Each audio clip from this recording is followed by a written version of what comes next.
YouTube channel ஆரம்பிச்சிருக்கோம். எங்கள் channel பேர் த டக்அவுட் ரோஸ்ட். ஸோ இன்னும் இருக்கிற ஐபிஎல் டீம்ஸில் மும்பை இந்தியன்ஸ், சிஎஸ்கே, ஆர்சிபி இந்த 3 டீம்லேயுமே 60 to 70% ஆஃப் த ஃபேன்ஸ் இந்த 3 டீம்லேயே அடங்கிடுவாங்க. ஸோ இந்த 3 டீமோட பர்ஃபார்மன்ஸை வச்சு தான் ஐபிஎல் பார்க்குற ஃபேன்ஸோட மென்டல் பீஸ் இருக்கும். இப்போ நம்ம ஒரு சிஎஸ்கே ஃபேன் ஆனோம்னா ஃபஸ்ட்டு நம்ம ஜெயிக்கணும்னு பார்ப்போம். ஒருவேளை நம்ம பிளே ஆஃப்ஸ் போக முடியல, வெளியேற்றோம் அப்படின்ற பட்சத்தில் மும்பை இந்தியன்ஸோ ஆர்சிபியோ உள்ளே போயிடக்கூடாது, கப்படிச்சிடக்கூடாதுன்னு நினைப்போம். இதே தான் மும்பை இந்தியன்ஸும் ஆர்சிபியும் நினைப்பாங்க. ஸோ இந்த 3 டீமை தான் நம்ம மெயினாக ஃபோக்கஸ் பண்ண போகிறோம். ஃபஸ்ட்டு வந்து நம்ம இன்றைக்கி இந்த 3 டீமோட strength minus probable playing eleven என்னென்னு பார்க்க போகிறோம். ஸோ நான் வந்து ஜேடி, இவர் பாபு, எங்கள் சேனல் பேர் த duck out roast. So first Mumbai இந்தியன்ஸோட playing eleven பார்க்கலாம். ஓப்பனர் வந்து as usual Rohit Sharma, Quinton de Kock தான் ஸ்டார்ட் பண்ணுவாங்க. நம்பர் 3 திலக் வர்மா ஆடுவார். நம்பர் 4 சூர்யா ஆடுவார். Number 5 Hardik Pandya. Number 6 Rutherford. Number 7 will Jacks ஆடுவார். நம்பர் 8 தீபக் சகர். Number 9 Mayank Markande. Number 10 bolt. Number 11 வந்து பும்ரா ஆடுவாங்க. இம்பேக்ட் சப்பில் வந்து நமந்தீர், Shardul Thakur, Ashwini Kumar left arm seamer. So வந்து போன வருஷம் மும்பைக்கு எல்லா மேட்சும் கன்சிஸ்டண்ட்டாக ஆன நமந்தீரே வந்து இந்த டைம் இம்பேக்ட் சப்பில் தான் இருக்காருன்னா அப்போ அந்த டீம் எந்தளவு ஸ்ட்ராங்காக இருக்காங்கன்னு பார்த்துக்கோங்க. மும்பை டீம் பொறுத்த வரைக்கும் எனக்கு தெரிஞ்சு ஆன் பேப்பரில் இந்த ஐபிஎல்லே ஒன் ஆஃப் த ஸ்ட்ராங்கஸ்ட் ஸ்குவாட்னு சொல்லலாம். ஸோ இவங்கள்ட்ட வீக்னஸ்ன்னு எனக்கு தெரிஞ்சு எதுவுமே பெருசாக கிடையாது. இந்த டீம் பிளே ஆஃப் போகிறத வந்து எந்த டீமாலையும் தடுக்க முடியாதுன்னு நினைக்கிறேன்.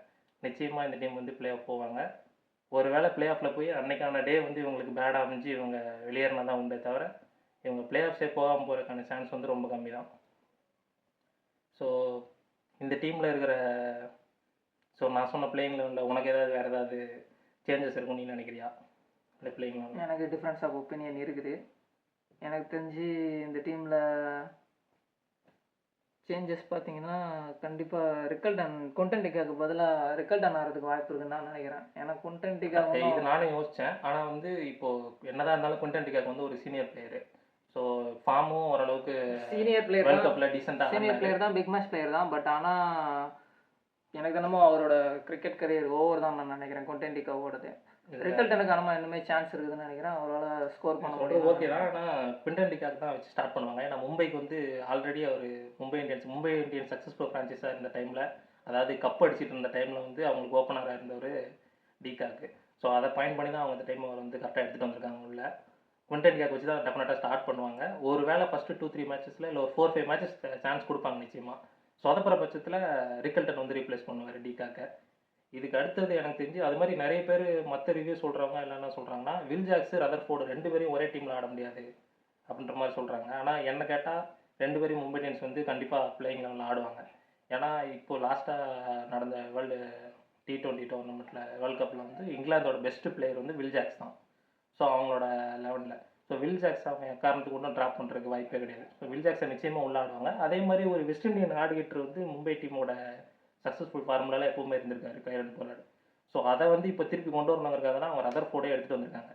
ஸோ ரதர்ஃபோர்டே அவங்க பிளேயிங் லெவலில் இறக்காமல் இருக்க மாட்டாங்க. ஸோ வந்து ரதர்ஃபோர்டு வந்து ஷுவராக பிளேயிங் லெவலில் ரதர்ஃபோர்டு, வில் ஜாக்ஸ் 2 பேருமே ஆடுவாங்க. ஸோ இந்த டீம் வந்து இவங்க ஒரு வேளை இவங்களுக்கு பேட்டிங் பொறுத்த வரைக்கும் எனக்கு தெரிஞ்சு மைனஸே இல்லை. இவங்களுக்கு மைனஸ் அப்படின்றது கொஞ்சம் இருக்குது. ஏதாவது ஒன்று சொல்லணும் அப்படின்னு சொல்லணும்னா நம்ம பவுலிங் வேணால் சொல்லலாம். ஏன்னா இவங்கள்ட்ட வந்து இப்போ கரண்ட்டில் இன்ஃபார்மு இன்டர்நேஷ்னல் பிளேயரு பவுலர்ஸ் வந்து யாருன்னு பார்த்தா பும்ரா தான். மீதி எல்லாருமே ஒன்று டொமஸ்டிக் ஆடுறவங்களாம் இருக்காங்க, இல்லை ரிட்டையர்ட் ஆள் போல்ட்டு. இப்போ இவங்க கண்டிப்பாக போல்ட்டை வச்சு தான் ஸ்டார்ட் பண்ணுவாங்க. ஒரு வேளை வந்து போல்ட்டு சொதப்புற பட்சத்தில் இன்னொரு international player South African Corbin கோஷ் வச்சுருக்காங்க. காபின் கோஷ் வந்து ரீப்ளேஸ் பண்ணுவார். அப்படி சில பிச்சர்ஸ் வந்து ஸ்பின் ட்ராக்காக இருக்குது, ஸ்பின்னுக்கு சப்போர்ட் பண்ணுறேன். இப்போ சேப்பாக்கு வந்து வழக்கம் போல் ஸ்பின் ட்ராக்காக கொடுத்தாங்க அப்படின்ற மாதிரி இருந்துச்சு அப்படின்னா இவங்க வந்து மிச்சல் சாண்டரை உள்ளே கொண்டு வருவாங்க. அதுவும் வந்து எனக்கு தெரிஞ்சு போல்ட்டை ட்ராப் பண்ணிட்டு கொண்டு வர மாட்டாங்க. போல்ட்டு வந்து வெளில போகிறாருன்னா போல்ட்டை வந்து காபின் கோஷ் தான் கண்டிப்பாக ரீப்ளேஸ் பண்ணுவார். இந்த பாண்டியாவும் ஓவர் போடுறதுக்கு இருக்கிறதுனால போல்ட்டை எடுத்துட்டும் சில டைம் வந்து சாண்டரை கொண்டு வரதுக்கு சான்ஸ் இருக்குது. அப்படி இல்லை அப்படி தான் பண்ணுவாங்க. ஏன்னா பாண்டியா இப்போ வந்து ஓரளவு டீசெண்டாகவே ஸ்பெல் போடுறாரு அவரோட ஸ்பெல்ல. ஓகே, அதனால் போல்ட்டை எடுத்துகிட்டு தான் மிச்சல் சாண்டரை ரீப்ளேஸ் பண்ணுறதுக்கு அதிக வாய்ப்பு இருக்குது. ஸோ வந்து ஸ்பின்னுக்கு சாதகமாக இருக்கிற பிச்சர்ஸ் போல்ட் சரியாக போடலைன்ற பட்சத்துக்கு காபின் பாஷ் ரீப்ளேஸ் பண்ணுவாங்க. ஸ்பின் ட்ராக் வந்து சாதகமாக இருக்கிற மாதிரி பிச்சர்ஸாக இருந்துச்சுன்னா போல்ட்டுக்கு பதிலாக மிச்சல் சாண்டர் வருவார். எனக்கு தெரிஞ்சு இந்த டீமில் சேஞ்சஸ்ன்னு பார்த்தா அவ்வளோதான் இருக்கும். ஒரு வேளை இந்த பேட்டிங் ஆர்டர் கொலாப்ஸ் ஆகிறதுக்கான வாய்ப்பு ரொம்ப கம்மி தான். அப்படி கொலாப்ஸ் ஆச்சுன்னா நமந்தீர் உள்ள வருவார். மற்றபடி இம்பேக்ட் சபா மெஜாரிட்டி மேட்சஸில் வந்து ஷர்துல் தாக்கூர் தான் இம்பாக்ட் சப்பாக இருக்கிறதுக்கு வாய்ப்பு இருக்குது. ஏன் ஒருவேளை அவங்களுக்கு பேட்டிங் கொலாப்ஸ் எனக்கு ஆயிடுச்சு. என்னமோ நமன்தீர் தான் இம்பாக்ட் பிளேயராக உள்ள வரதுக்கு வாய்ப்பு இருக்குன்னு நினைக்கிறேன். இப்போ ஃபர்ஸ்ட் பேட்டிங் மும்பை ஆடிட்டாங்க. மும்பை ஆடி டீசெண்டான ஒரு ஸ்கோர் போட்டாங்க. செகண்ட் இன்னிங்ஸ்ல தான் இம்பாக்ட் சப் யூஸ் பண்ண போறாங்கன்ற பட்சத்தில் அந்த மாதிரி டைம்ல அப்படின்னா அவங்க வந்து நமந்தீர் எடுத்து எந்த யூஸ்மே இல்லையா? ஓகே, அந்த மாதிரி டைம்ல வந்து அந்த மாதிரி நிலைமை தான் அவங்களுக்கு அதிகமாக வரும். அப்படி அந்த மாதிரி டைம்ல கூட எனக்கு தெரிஞ்சு ஷர்துல் தாக்கூர் வாய்ப்பு இல்லை. இந்த அஸ்வினி குமார் அந்த மாதிரி மேட்ச் தான் அஸ்வின் குமார் யூஸ் பண்ணுவாங்க.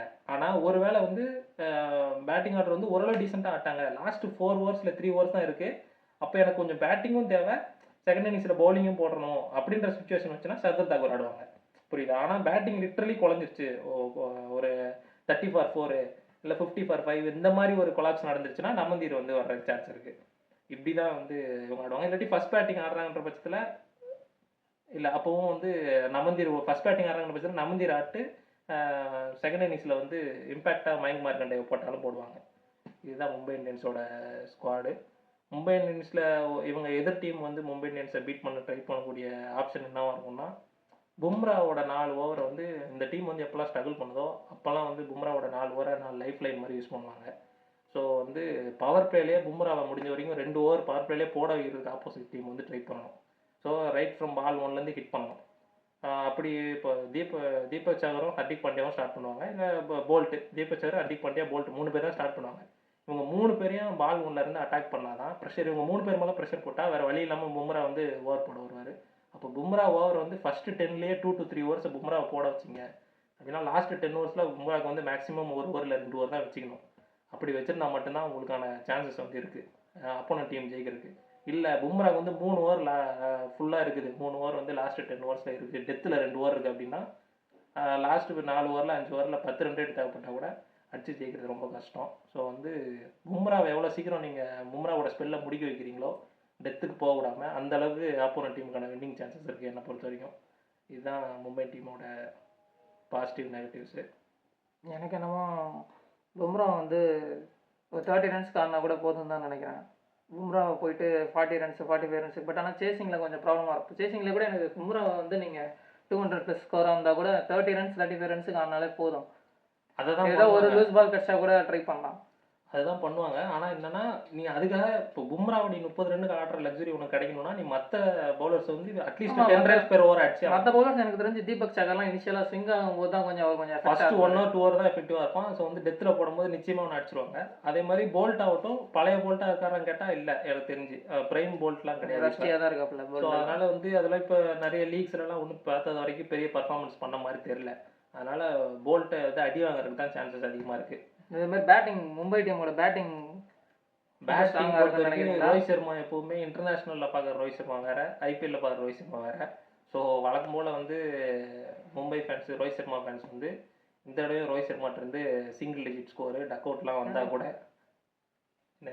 கேளியை பார்த்துட்டு சொல்றியா, சிங்கிள் டிஜிட் ஸ்கோரு டக் அவுட்லாம் வந்தால் கூட செல்ஃப்லெஸ்ஸாக ஆட்டார் ரோஹித் சர்மா. ஸ்டார்டிங்கில் பால் 1லேருந்து ஹிட்டுக்கு போயிட்டாரு, அதனால தான் அவுட் ஆயிட்டாரு. நின்று ஆடணும்னு நினச்சிருந்தா எங்கள் ஆள் வந்து மேட்ச் 50 அடிப்பார். இந்த மாதிரி ஈஸியாக முட்டு கொடுத்துக்கலாம், வழக்கமாக கொடுக்குற முட்டு கொடுக்கலாம். ஏன்னா பேட்டிங் ஆர்டர் ரொம்ப ஸ்ட்ராங்காக இருக்குது. அதனால வந்து நம்ம வந்து செட் பண்ணி ஆடணும், டைம் எடுத்து ஆடணும், ஒரு ரெண்டில் வந்து ஆங்கரை போடணும், இந்த மாதிரி தேவையில்லை அந்த டீம் பொறுத்த வரைக்கும். நம்ம இந்தியன் டீம் இந்த வேர்ல்டு கப்பில் எப்படி ஆடினாங்களோ மேட்ச்சுக்கு மேட்ச் ஃபர்ஸ்ட் இன்னிங்ஸ்லேயே வந்து நாங்கள் அடிச்சு முடிச்சிடறோம், 250 அடிச்சு ஒரே இன்னிங்ஸ்லேயே வந்து மேட்சோட ரிசல்ட் வந்து டிசைட் பண்ணுறோம் அப்படின்ற மாதிரி தான் மும்பை இந்தியன்ஸோட அப்ரோச் இருக்கும் இந்த டைம். அதனால பால் 1லேருந்து ஹிட்டு போவாங்க. அப்போ பேட்டிங் ரொம்ப ஸ்ட்ராங்காக இருக்குன்னு நினைக்கிறியா நீ? மும்பை கண்டிப்பாக ஸ்ட்ராங்காக தான் இருக்குது. ஏன்னா ஆனால் டிஃப்ரெண்ட் ஆஃப் ஒப்பீனியன் இருக்கு எனக்கு. ஏன்னா மும்பை டீமில் எனக்கு தெரிஞ்சு ஃபஸ்ட்டு ஓப்பனிங்கில் விக்கெட் ஒரு 50+ கொண்டு வரது எனக்கு தெரிஞ்சு கஷ்டம். கண்டிப்பாக ஒரு விக்கெட் பிரேக் எல்லா மேட்சஸ்லையுமே ஒரு விக்கெட்டாவது அவங்களால லூஸ் பண்ணுறதுக்கு வாய்ப்பு இருக்குது. அதுவே ஒரு கேட் ஓப்பன் பண்ண மாதிரி ஆகிடும் பவர் பிளேயில். இன்னொரு ரீசன் என்னென்னா, எனக்கு தெரிஞ்சு மும்பை டீமில் சரியான ஃபார்மில் இருக்கிறது பாண்டியா, ருதர்ஃபோர்ட், வில்ஜாக்ஸு, அப்புறம் திலக் வர்மாவால் ஆட முடியும். நம்ம இந்தியன் பிச்சர்ஸில் கண்டிப்பாக அவரால் ஆட முடியும். அவ்வளோதான் எனக்கு தெரிஞ்சு. மற்றபடி பார்த்தா அந்த டீமில் ரொம்ப பயங்கர ஃபார்மில் இருக்கிற மாதிரிலாம் தெரியல. அதனால் எனக்கு தெரிஞ்சு பேட்டிங் வந்து டீசெண்டான பேட்டிங்னு சொல்லுவாங்க தவிர ரொம்ப டேஞ்சர் அப்படின்னு நான் சொல்ல மாட்டேன். நான் என்ன சொல்கிறேன்னா, T20 கிரிக்கெட் வந்து இப்போ அப்டேட் ஆகிடுச்சு. இப்போ பவர் பிளேயில் ஒரு விக்கெட் விழுந்ததும் சேஃபாக ஆடுற காலம் கிடையாது இது வந்து. இப்போ அந்த மாதிரிலாம் எந்த இன்டர்நேஷனல்லையும் அந்த மாதிரி யாரும் ஆடுறதில்லை, ஃப்ரான்ச்சைஸ் கிரிக்கெட்லேயும் அந்த மாதிரி யாரும் ஆடுறதில்லை. இப்போ நீ சொல்கிறது கரெக்டு தான். ரோஹித் சர்மா ஆகட்டும், டிகாக் ஆகட்டும், டக்குன்னு அடிச்சா பெருசாக அடிக்கிறக்கும் வாய்ப்பு இருக்குது, சிங்கிள் டிஜிட் அவுட் ஆகிறதுக்கும் சான்சஸ் இருக்குது. ரோஹித் சர்மாலாம் ஃபஸ்ட்டு 20 பால் தூங்கின்னு தான் இருப்பார்.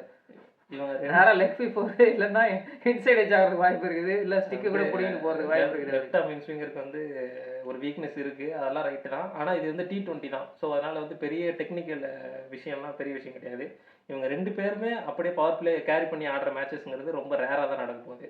ஆனால் இவங்க 2 பேரும் அப்படி ஆட்டாங்கன்னா ஸ்கோர் வந்து ரொம்ப பெருசாக போயிடும். கன்ஃபார்மாக 200+ தான். கண்டிப்பா ரோஹித் ஆனா சர்மா இதுல 30 ஒருத்தர் பால் 50 பால் ஆனா அவங்களுக்கு சாதகமா ஒருத்தர் அவுட் ஆனாலுமே எனக்கு தெரிஞ்சு இவங்க ஸ்டாப் பண்ண மாட்டாங்கன்றேன். ஒருத்தர் அவுட் ஆனாலும் அவங்க பெரிய நெகட்டிவா அதை எடுத்துக்க மாட்டாங்க. உடனே வந்து கொஞ்சம் நம்ம ஆங்கரை போட்டு 2-3 ஓவர் பார்த்து ஆடுவோம்னு நினைக்க எனக்கு மாட்டாங்க. என்ன டவுட்னா அந்த இடத்துல தான் ஒருத்தர் அவுட் ஆனாலுமே அவங்க ஸ்டாப் பண்ண மாட்டாங்கன்னு சொன்னா அவங்க பேட்டிங்ல அந்த அளவுக்கு டீப்பா இருக்குன்னு நம்புறியா நீ? இன்னும் டீப்பா தானே இருக்கு. ஏன்னா வந்து இப்போ ஒருத்தர் அவுட் ஆனாலும் அடுத்து திலக் வந்தாலும் சரி, சூர்யா வந்தாலும் சரி, அவங்களும் பால் ஒன்ல இருந்து ஹிட்டுக்கு தான் போவாங்க. ஏன்னா எல்லா டீம்லயும் பார்த்தீங்கன்னா டாப் 5ல ஒரே ஒரு பிளஸ் எனக்கு தெரிஞ்சு மும்பை பேட்டிங் லைன்ல பண்ணா ஃபினிஷிங் ஹர்திக் பாண்டியாவும் ரூதர் ஃபோர்ட் இருக்கிறதும் அவங்களுக்கு ஒரு பெரிய ஃபினிஷர் இருக்காங்க. அவங்களுக்கு ஒண்ணும் இல்ல.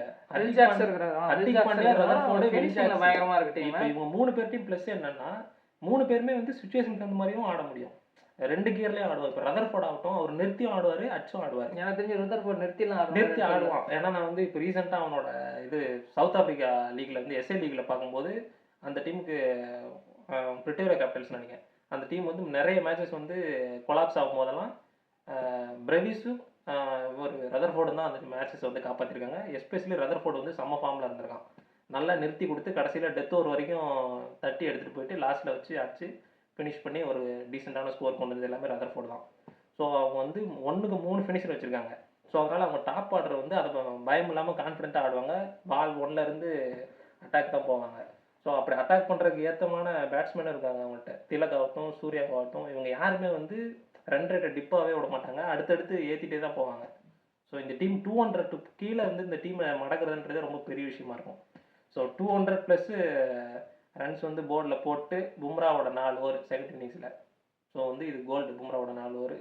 மும்பையை வந்து பீட் பண்ணுறதுன்றது இந்த வருஷம் கண்டிப்பாக ரொம்ப கஷ்டமான ஒரு விஷயமா தான் இருக்கும்.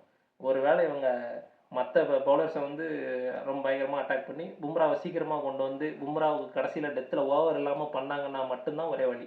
பும்ராவுக்கு ஓவரே இல்லை, ஆனால் லாஸ்ட் 4 ஓவருக்கு 50 ரன் அடிக்கணும் அப்படின்னா கூட ஒரு சான்ஸ் இருக்குது. ஓகே, மும்பையோட டிஸ்கஷன் ஓவர்.